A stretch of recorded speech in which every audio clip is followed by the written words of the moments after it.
Good morning, Friday morning. Once again, we're on our way down to Cairns.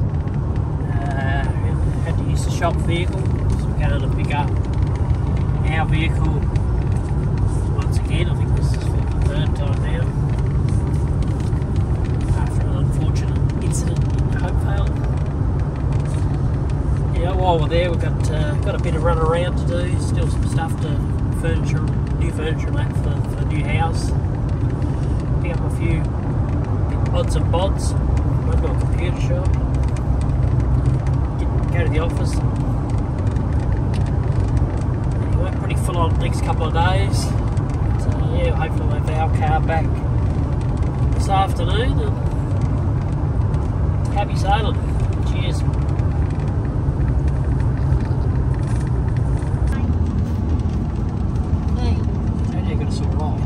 Go sore eyes, honey?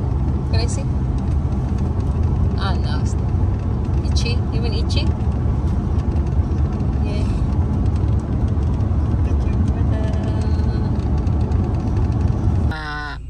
Dito kami ngayon guys sa Mount Moloy. Nag-pee-pee break.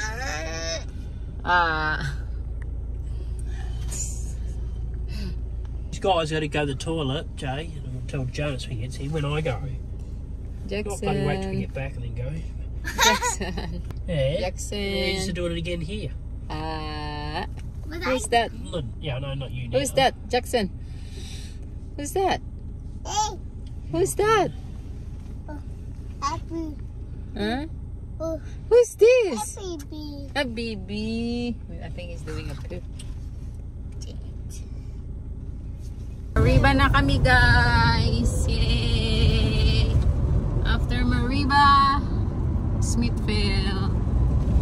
And then Cairns. Yes. So this is Mariba. Hey, Baba You miss boy. Coranda. Granda. I had Granda and then Smithfield, then Cairns.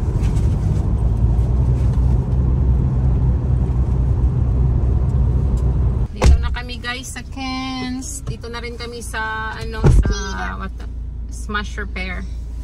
Pick upin lang ni Jason yung sasakyan namin. I'm gonna squish you, JJ. JJ.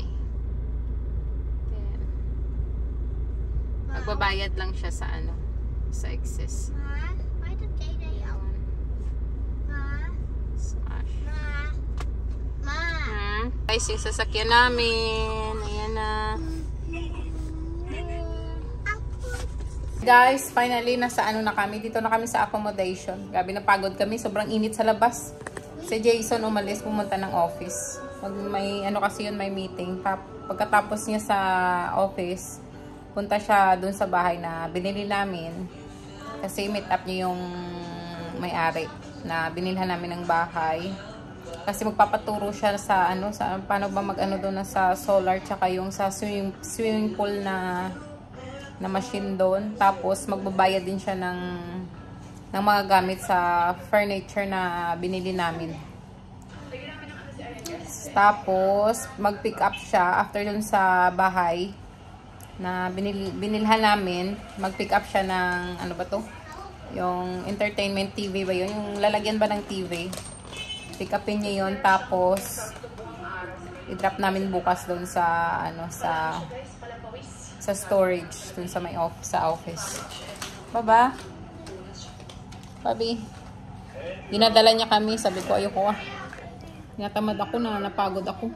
Grabe, sobrang init. Sobrang ako. Haggard na. Jackson. Kumakain siya guys ng bread pan. Dumaan kami sa sa Kabayan kanina. Bilisan na kami ng lunch, kaso wala na. Ubos na yung nila, yung lunch na pagkain. Bumili na lang kami sa Kabayan ng bread pan. Pabi!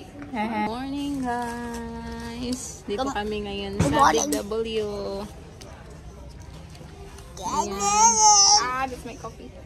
Si Jason nasa fitting room.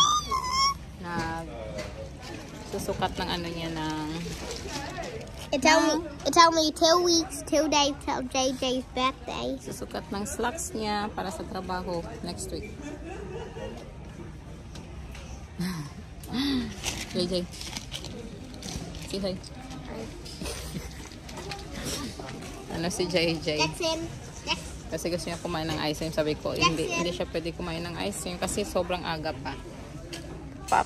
Papa's feet there. See? Papa's feet. See? It's Papa's feet. Is that Papa's feet? On the way kami ngayon guys sa office. Ako lang mag-isa magdadrive. Try ko mag-isa mag-drive kasi si Jason nandun sa sa Red Lynch nag-pick up lang ng furniture. Kami lang ng tatlo ng mga bata. Si JJ kasi na kay Jason din. Okay. Try ko doon mag-drive. First time ko mag-drive mag-isa dito sa city. Sige, bye. See guys. Say hi guys. Say hi. If you don't subscribe, I'll dog you.